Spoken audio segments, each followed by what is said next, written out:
Hello. हाँ, आज हम लोग स्थिर वैद्युतिकी जो चैप्टर का ऑब्जेक्टिव हम लोग देख रहे थे, आज उसका पार्ट 5 सीरीज है। इसके पिछले जो वीडियो आप लोग नहीं देखे हैं तो इस वीडियो के डिस्क्रिप्शन में उस प्लेलिस्ट का लिंक मिल जाएगा, आप उस वीडियो को देख सकते हैं। ये पार्ट 5 ऑब्जेक्टिव है, ठीक है। इसमें भी हम लोग 15 क्वेश्चन को करेंगे, तो चलिए हम लोग स्टार्ट करते हैं। क्वेश्चन क्या है? 61। किसी चालक को आवेशित किया जाता है तो उसका द्रव्यमान पर क्या प्रभाव पड़ता है। क्वेश्चन है, किसी चालक को आवेशित किया जाता है तो उसका द्रव्यमान पर क्या प्रभाव पड़ता है। तो कोई चालक है, इसको आप आवेशित कर रहे हैं, तो आवेशित कर रहे हैं तो अभी तो पता नहीं है प्लस या माइनस कर रहे हैं, सिर्फ आवेशित कर रहे हैं। तो देखिए, यदि धन आवेशित कर रहे हैं, किसी चालक को धन आवेशित कर रहे हैं, तो इसमें से इलेक्ट्रॉन को आप क्या कर रहे हैं? इलेक्ट्रॉन को निकाल रहे हैं। और यदि ऋण आवेशित कर रहे हैं, तो इसमें इलेक्ट्रॉन को आप क्या कर रहे हैं? डाल रहे हैं, ठीक है। तो इलेक्ट्रॉन निकालने, तो इलेक्ट्रॉन का कुछ ना कुछ द्रव्यमान होता है। कितना होता है? 9.106 × 10⁻³ kg, ठीक है। तो इसका तो कुछ ना कुछ द्रव्यमान है इलेक्ट्रॉन का, तो इलेक्ट्रॉन आप यहाँ से क्या कर रहे हैं? निकाल रहे हैं। तो धन आवेशित किया जाएगा तो इलेक्ट्रॉन आप निकालिएगा तो द्रव्यमान क्या होगा? इलेक्ट्रॉन निकलेगा तो द्रव्यमान घटेगा। अब यहाँ से क्या पता चला कि धन आवेशित किसी वस्तु को करते हैं तो उसका द्रव्यमान क्या होता है? घटता है। और यहीं से ऋण आवेशित कर रहे हैं, असल में उस पर इलेक्ट्रॉन आप दे रहे हैं, ठीक है। इलेक्ट्रॉन दे रहे हैं तो क्या हो रहा है? ऋण आवेशित। तो इसका द्रव्यमान क्या होगा? तो इसका द्रव्यमान क्या हो जाएगा? इलेक्ट्रॉन इस पे आ रहा है, तो आ रहा है इलेक्ट्रॉन, तो इसका द्रव्यमान बढ़ेगा, इसका द्रव्यमान बढ़ेगा। तो आपका क्वेश्चन क्या है? किसी चालक को आवेशित किया जाता है तो उसका द्रव्यमान क्या प्रभाव पड़ता है? उसके द्रव्यमान पर क्या प्रभाव पड़ता है? तो उसका द्रव्यमान घट या बढ़ सकता है। इसमें बताया नहीं है कि धन आवेशित कर रहे हैं या ऋण आवेशित कर रहे हैं, बताया नहीं ना। तो इसका आंसर क्या हो जाएगा? ऑप्शन सी, बढ़ या घट सकता है उसका द्रव्यमान, ठीक है। नेक्स्ट क्वेश्चन चलिए। अगला क्वेश्चन क्या है? किसी चालक को धन आवेशित किया जाता है तो उसका द्रव्यमान होता है। अभी हम पीछे हम लोग देखे हैं क्या है, किसी को धन आवेशित कर रहे हैं। धन आवेशित करने का मतलब क्या हुआ? इसमें से इलेक्ट्रॉन को आप निकाल रहे हैं। इलेक्ट्रॉन को निकालना मतलब कुछ ना कुछ द्रव्यमान को तो आप निकाल रहे हैं, तो द्रव्यमान निकाल रहे हैं तो इसमें उसका द्रव्यमान क्या होगा? घटेगा। ऑप्शन बी नंबर इसका हो जाएगा। नेक्स्ट क्वेश्चन आगे। आवेशन की क्रिया में एक पदार्थ से दूसरे पदार्थ में स्थानांतरित होता है। आवेशन किसे कहते हैं? आवेशन की क्रिया किसे कहते हैं? तो आवेशित करने की प्रक्रिया को आवेशन कहते हैं। तो क्या है? कोई वस्तु है, इसको आप आवेशित कर रहे हैं। क्या कर रहे हैं?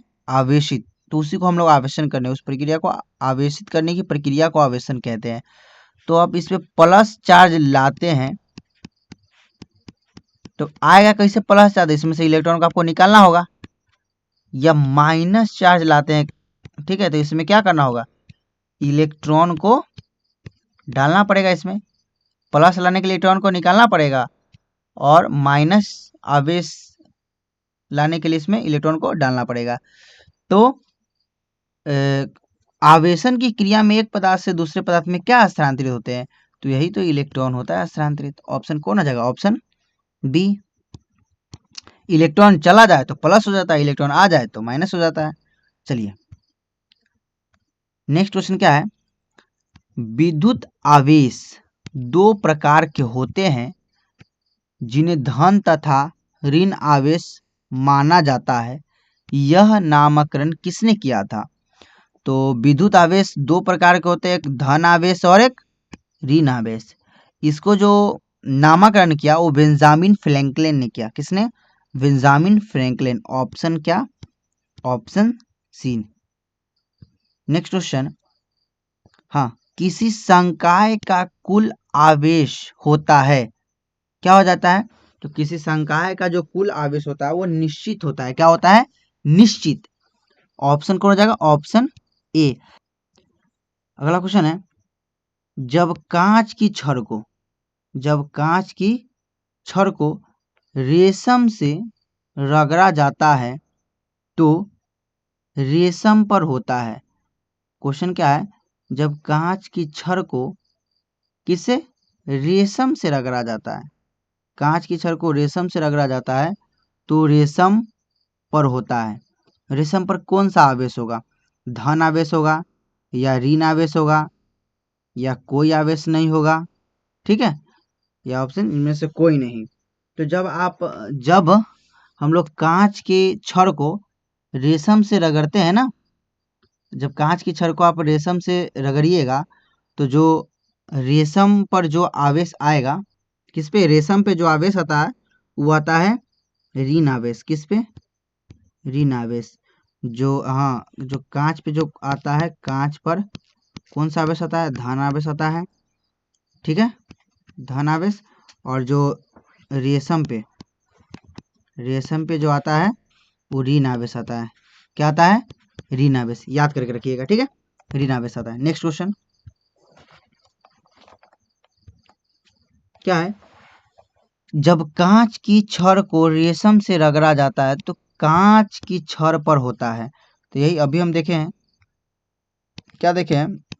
जब रेशम और कांच के बीच रगड़िएगा तो रेशम पर जो आवेश आएगा वो कौन सा आवेश आएगा? निगेटिव आएगा। जो कांच पे कैसा आएगा? पॉजिटिव होगा। तो इसमें कांच पे किस पे आएगा? कांच की छड़ पे धन आवेश आएगा। Option A number.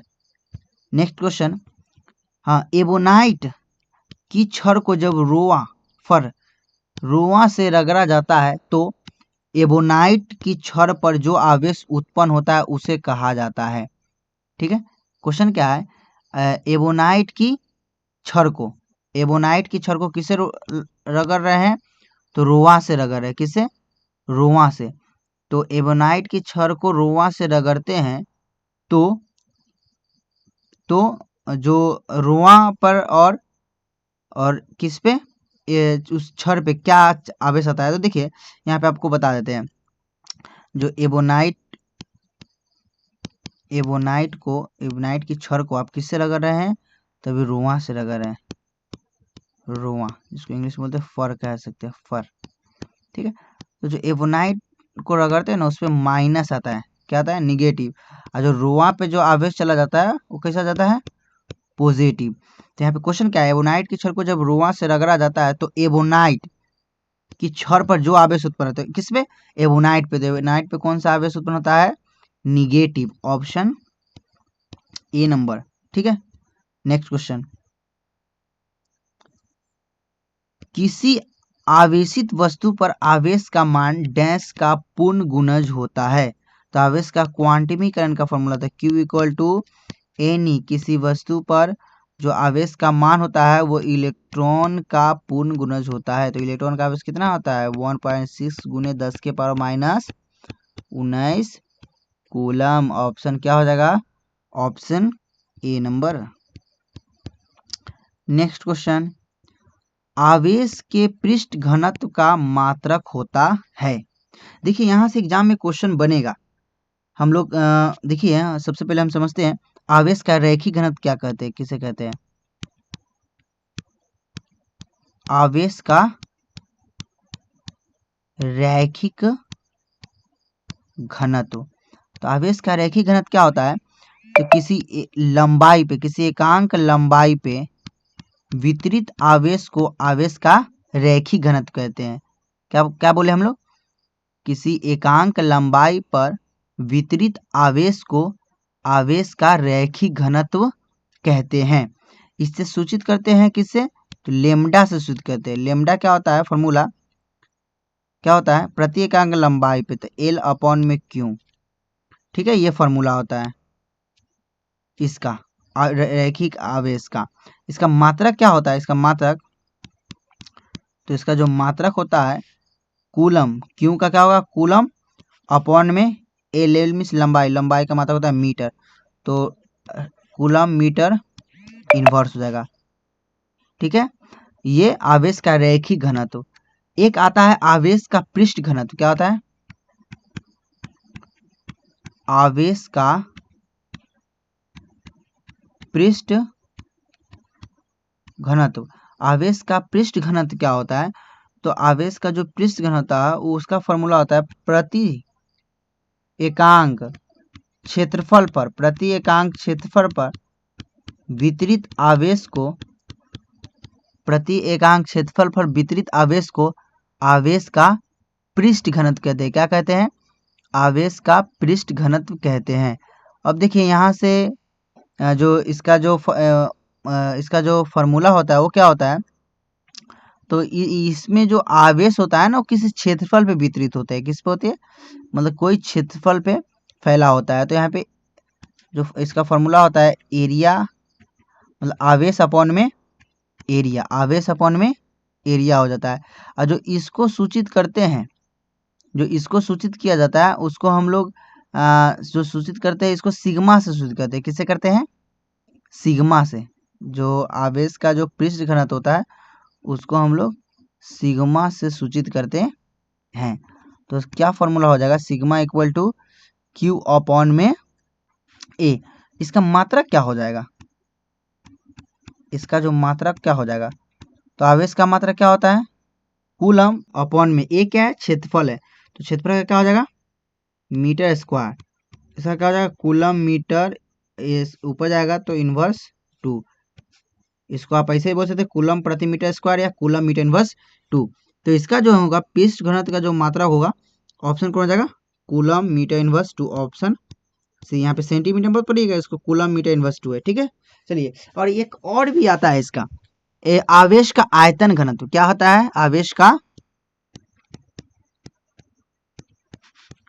का आयतन घनत्व। ये क्या होता है? प्रति एकांक आयतन पे, प्रति एकांक आयतन पे वितरित आवेश को आवेश का आयतन घनत्व कहते हैं। प्रति एकांक आयतन पे। तो इसका जो इसको सूचित करते हैं वो रो से करते हैं। इसका फॉर्मूला करता है प्रति एकांक आयतन पे वितरित आवेश को। इसका जो फॉर्मूला होता है rho equal to Q upon में भी। इसका मात्रक क्या हो जाएगा? इसका जो मात्रक हो जाएगा वो देख लीजिए, आवेश का मात्रक कूलम अपॉन में वी मीन्स आयतन, आयतन का मात्रक मीटर क्यूब। तो क्या हो जाएगा? Coulomb metre inverse 3। ठीक है, यहाँ से बीमा इसका क्या हो जाएगा? आवेश का जो बीमा होती है वो क्या होती है? A T. अब मीटर का एल इनवर्स, इसका बीमा हो जाएगा ए टी एल इनवर्स। इसका क्या हो जाएगा? ए टी एल इनवर्स 2 हो जाएगा। इसका क्या हो जाएगा बीमा? आवेश का आयतन घनत्व का ए टी एल इनवर्स 3। ठीक है, नेक्स्ट क्वेश्चन चलते हैं। क्वेश्चन क्या है? आवेश के आयतन घनत्व का मात्रक होता है। हाँ, आ गया यहाँ पे क्वेश्चन। आयतन घनत्व का फॉर्मूला क्या होता है? तो रो इक्वल टू भी अपॉन में क्या? क्यू। नहीं, क्या होता है? अभी देखें आप लोग, क्यू अपॉन में भी। हाँ, rho equal to Q upon में भी। तो इसका जो मात्रक कैसे निकलेगा? क्यू का कूलम अपॉन में भी आयतन का मीटर क्यूब। तो इसका जो मात्रा होगा कूलम मीटर इनवर्स 3 हो जाएगा, या कूलम बोल सकते हैं, कूलम प्रति मीटर क्यूब भी बोला जा सकता है। इसका जो आंसर हो जाएगा क्या हो जाएगा? Option C. चलिए, इसका मात्रक बता सकते, इसका बीमा बता सकते हैं। मात्रक तो पता कर लिए, बीमा बता सकते हैं क्या? क्या हो सकता है बीमा? तो इसका जो बीमा होगा वो ए टी एल इनवर्स 3 होगा। नेक्स्ट क्वेश्चन क्या है? दो समान धारिता वाले संधारित्र को समांतर क्रम में जोड़ने पर, समांतर क्रम में जोड़ने पर उसकी समतुल्य धारिता होगी। हाँ, ये भी क्वेश्चन, ये क्वेश्चन आया हुआ है एग्जाम में। तो क्या है? दो समान धारिता है, ठीक है, इसको संधारित्र को समांतर क्रम में जोड़ने जा रहे हैं। किस क्रम में? समांतर क्रम में। इस प्रकार को बोलते हैं समांतर क्रम। ठीक है, यहाँ पे इसकी धारिता सी, इसकी धारिता सी, ये दोनों बराबर है। तो आपको सबसे पहले समझना होगा समांतर क्रम और श्रेणी क्रम का फॉर्मूला क्या होता है। ठीक है, तो संधारित्र में जो श्रेणी क्रम का जो फॉर्मूला होता है, किसमें? संधारित्र में श्रेणी क्रम में का जो फॉर्मूला होता है वो होता है 1 अपॉन में सी तुल्य बराबर फॉर्मूला होता है। 1 अपॉन में C1 प्लस 1 अपॉन में C2 प्लस 1 अपॉन में C3, ऐसे करके डैश डैश डैश। समांतर क्रम का इसका क्या फॉर्मूला होता है? समांतर क्रम क्या होता है, C तुल्य बराबर C1 plus C2 plus C3 dash dash dash. ठीक है, और इसका जस्ट उल्टा प्रतिरोध में होता है। प्रतिरोध का जो आर तुल्य श्रेणी क्रम जो फॉर्मूला होता है, प्रतिरोध का जो श्रेणी क्रम में होता है, श्रेणी क्रम में आर तुल्य वो क्या हो जाता है, जस्ट इसका opposite R1 plus R2 plus R3। ठीक है, और समांतर क्रम में क्या हो जाता है, समांतर क्रम में क्या हो जाता है, 1 में आर तुल्य हो जाता है। 1 में आर तुल्य इक्वल टू 1 में R1 प्लस 1 में R2 प्लस 1 में R3 डैश डैश डैश। ठीक है, इसको आप लोग याद करके रखिएगा। तो यहाँ पे क्वेश्चन क्या है कि हमको समांतर क्रम में जोड़ने पर उसकी समतुल्य धारिता होगी। हम समांतर क्रम में जोड़े हैं, तो समांतर क्रम में फॉर्मूला क्या होता है, समांतर क्रम में, तो समांतर क्रम में जो C तुल्य का जो फॉर्मूला होता है वो होता है C1 प्लस C2। तो यहाँ पे C1 कितना है, C प्लस C2 कितना है, C है, तो यहाँ आंसर क्या हो जाएगा 2C। ऑप्शन कौन सा, ऑप्शन ए नंबर। चलिए नेक्स्ट क्वेश्चन देखिए। हाँ, दो समान धारिता C वाले संधारित्र को श्रेणी क्रम में जोड़ा गया है। अब समान धारिता है, इसको किस में जोड़ा गया है, श्रेणी क्रम में। ठीक है, तो इसकी तुल्य धारिता क्या होगी, तो फॉर्मूला क्या होता है, तुल्य धारिता C तुल्य बराबर श्रेणी क्रम में होता है 1 में C तुल्य बराबर 1 में C प्लस 1, 1 में C1 प्लस 1 में C2। इसी को आगे बढ़ाइए, C तुल्य इक्वल टू 1 में C प्लस 1 में C। क्या हो जाएगा, 1 में C तुल्य इक्वल टू, ऐसे हम लीजिए, क्या हो जाएगा C1 प्लस 1।